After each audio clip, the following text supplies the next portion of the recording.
and its allies to trip into more blunders, and that means creating nonstop, perpetual war in the Middle East. Well, I'm going to make this interesting and disagree with everyone. Okay. I do not accept the premise, which probably isn't too much of a surprise, but nonetheless, I reject the premise that the whole point of the so-called war on terror or investing in the Mujahideen was to somehow fight terrorism or to make a better world.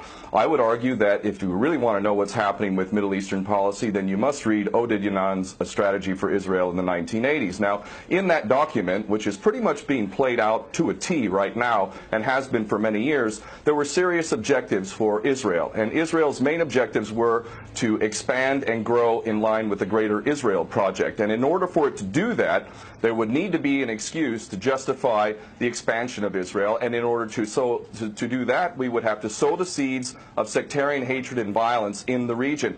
The number one target of this plan was Iraq. We've achieved that. That's not a failure. That's actually a success. Iraq is a failed state largely. It is an absolute basket case. Sectarian hatred is absolutely insane. We see the beheadings and all of this madness, and we think it's a disaster. No, it's not at all. In fact, it's all part of the plan to break up Iraq into 3 different states. When we look at Syria, we also find that the goal is once again the same thing: sow the seeds of sectarian hatred and basically turn that nation into a basket case. This is happening according to plan as well. Now, ISIS, funny enough, could stand for the Israeli Secret Intelligence Service. Many people are seeing the very big benefits to the state of Israel, the so-called Jewish state of Israel, by the breakup and the balkanization of the surrounding states. So actually, if you believe what's being told to you, and I just don't know why anyone would believe anything that comes out of the mouth of virtually any Western leader, whether it be Obama or Bush or any of the rest of them, all of these people are nothing but patent liars, and everything they say is pretty much the opposite of the truth. So I don't accept virtually anything they say. Okay, good. Violence.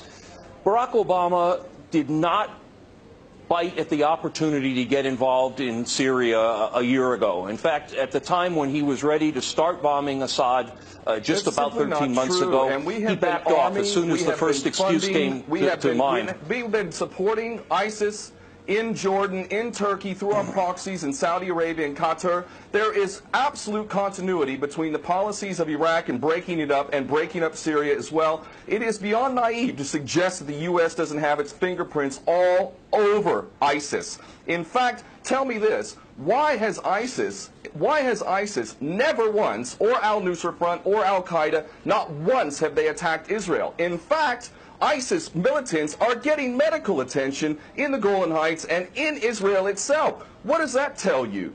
There is absolute continuity, but the actual policy, just like the Project for a New American Century laid out very clearly that a, quote, new Pearl Harbor would be necessary to achieve this goal of full spectrum dominance, you could never tell the American people, or the world for that matter, we're going to fight wars of aggression where we're going to have to invade and occupy, we're going to have to spend hundreds of billions, if not trillions of dollars to achieve the goal of full spectrum dominance, which is to control, absolute control over air, land, sea, and space and cyberspace. The American people never would have bought it, so you can't tell them that. You have to tell them a bunch of lies, and we see this over and over again. What you have to do, Ken, if I can go... It would absolutely no question that there must always be a boogeyman. In fact, you're sitting in Russia now. For 50 years plus, we were fighting this Cold War that really was an absolute charade to begin with. There never really was a threat of a Soviet invasion. And for decades, we spent insane amounts of money developing nuclear weapons to the point of really completely, totally collective insanity. And here we sit today in a world that threatens a third world war with a policy that is clearly intended to totally destroy Syria. Let's see what happens.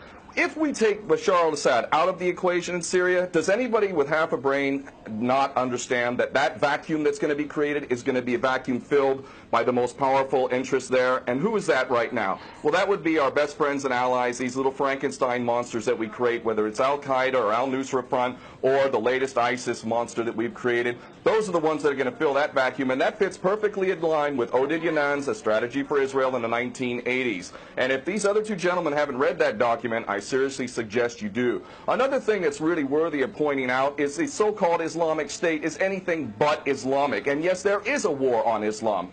Islam is very understood by many Muslims around the world to be absolutely 100% forbidden for you to forcibly convert somebody to Islam or kill them. This is totally untrue. Back in the medieval times, when there was Muslim empires, it was an absolute understanding and policy amongst the Muslims who were in charge at that time that those who practiced whatever religion were allowed to continue practicing that religion, and they were not even forced to pay taxes into the Muslim empire itself. However, if people wanted to practice that religion, they would not be able to derive the benefits of the tax system and so on and so forth. The bottom line is no Muslim in their right mind would justify going in and literally executing men, women, and children simply because they don't convert to your religion. These people are not Islamic. They are creations of the monster, which is the empire of the United States and all its cohorts in Israel and England in particular. And this monster is purposely created to justify the continuing insanity of the never-ending war policy, which is really the core of America. And that is exactly why I renounced my U.S. citizenship. This madness cannot be considered anything but the major threat to the world.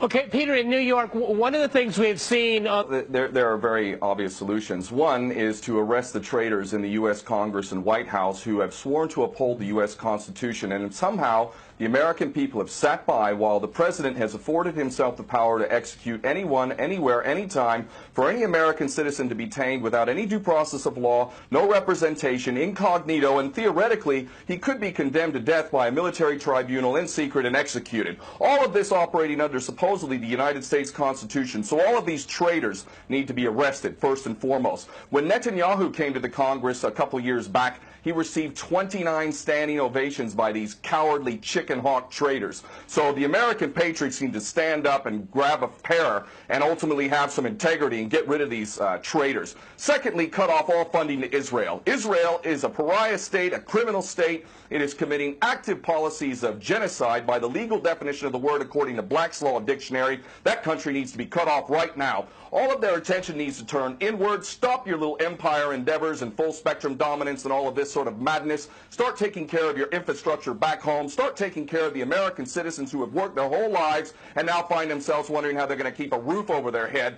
All of that is very obvious and very sensible. Or America can continue to decline into an absolute total pariah state, hated and resented around the world, and maybe bring the whole world into World War III. I would prefer that we do the former instead of the latter, but ultimately we need some serious change in government, and that means getting rid of these traitors. Okay, my